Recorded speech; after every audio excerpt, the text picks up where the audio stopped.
Today we are going to be looking at school readiness and how you can help your child to be ready for school. School readiness is much more than the child's ability to read, write or do maths. It's the building of a child's self-reliance.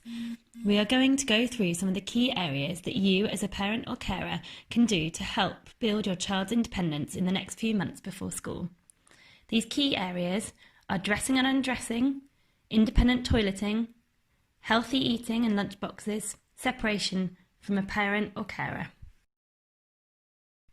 Encouraging your child to be able to dress independently is an important part of getting them ready for school. You can encourage them to dress themselves at home, making practicing into a game. See how quickly they can undress and dress again. Practice with the uniform and sports kit when you have it. They'll be very excited when it arrives. You could use some visual aids. Some children find seeing pictures or photos helpful to help them know which order to put things on in, or get them to dress in front of a mirror and prompt them on how they look or feel when items are on correctly or wrong. Here are some examples of school uniform that would be appropriate for little girls in reception. Just be aware and make sure your child can do and undo buttons if they've got buttons on their dresses. If they can't do that, there's lots of dresses available with zips and things with skirts and trousers, elastic waists and adjustable waists as well. When choosing a coat for your child for school, it is important to choose one that they are able to fasten themselves. Many coats have zips, but you can also purchase coats with Velcro fastenings or toggles, which may be easier for your child if they are unable to fasten a zip. It is important for your child to be able to dress and undress for PE, so only dressing in tights if they are able to put these back on afterwards. When choosing shoes, there are many different options. Most schools will recommend Velcro straps as these are easiest for the child to independently fasten. I am just briefly going to talk about toilet training and ensuring that your child is ready to start school and to be independent in their toileting. It's important that your child is toilet trained before they start school, and it's important for them to be independent when using the toilet.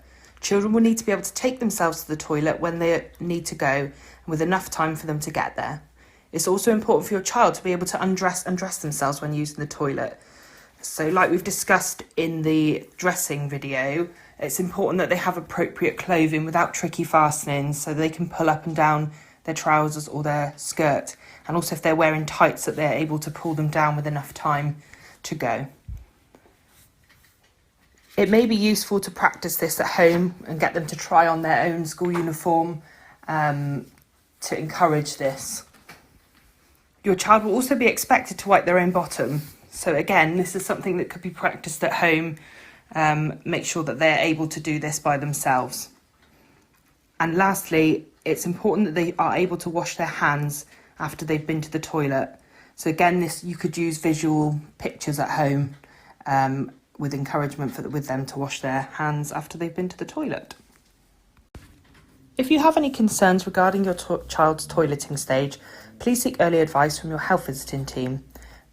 The ERIC website is particularly useful for toileting tips, so you can also access support there. Healthy eating can help your child's immune system, growth, concentration in school and improve their health in later life. Your child should have a balanced breakfast before school, particularly involving complex carbohydrates such as low sugar cereals, whole wheat bread or toast or porridge. This releases energy gradually throughout the morning. Please contact your child's school for information on breakfast clubs, which are often free or subsidised for children qualifying for free school meals. Please check for the traffic light system on breakfast cereal boxes to help you to choose a low sugar cereal. We recommend parents or carers take up the free school meal offer for all Key Stage 1 children. This not only reduces the stress of getting lunch boxes ready, but provides your child with a well-balanced hot meal at no cost to parents or carers. Many report that it also helps the children's social skills and fussiness.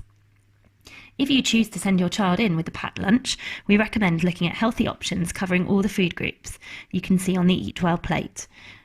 Whole wheat bread, sandwiches with cheese or ham, fruit, vegetable sticks, natural or sugar-free yogurts. The Change for Life website has some fantastic ideas for healthy, cost-effective lunch box fillers. Please also see your school's policy on lunch boxes.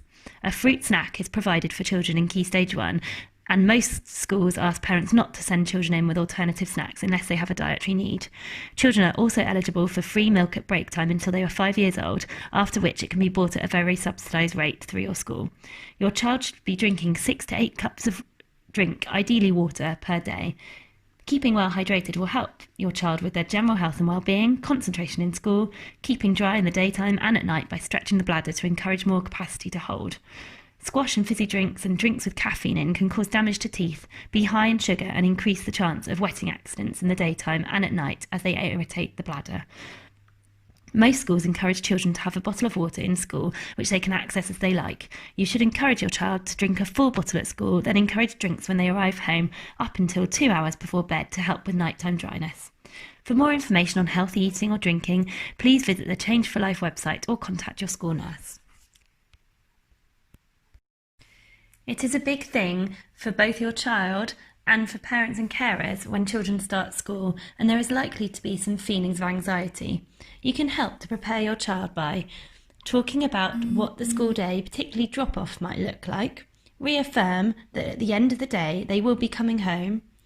Use visual aids to help your child prepare for school, letting them explore their school bag or book bag, uniform, pencil case, etc. Practice simple relaxation or mindfulness techniques with your child. For example, get them to tense their fingers as hard as they can, count to 5, then relax and breathe out slowly. Use lots of praise and celebrate your child's successes, no matter how tiny, when they return from school. There are some good free mindfulness apps, for example, Smiling Mind, that you can download to help you. If you have concerns about your child settling in at school, talk to your child's teacher about formulating a plan to ease transition. Thank you for listening. Here are the details for contacting your local school nurse.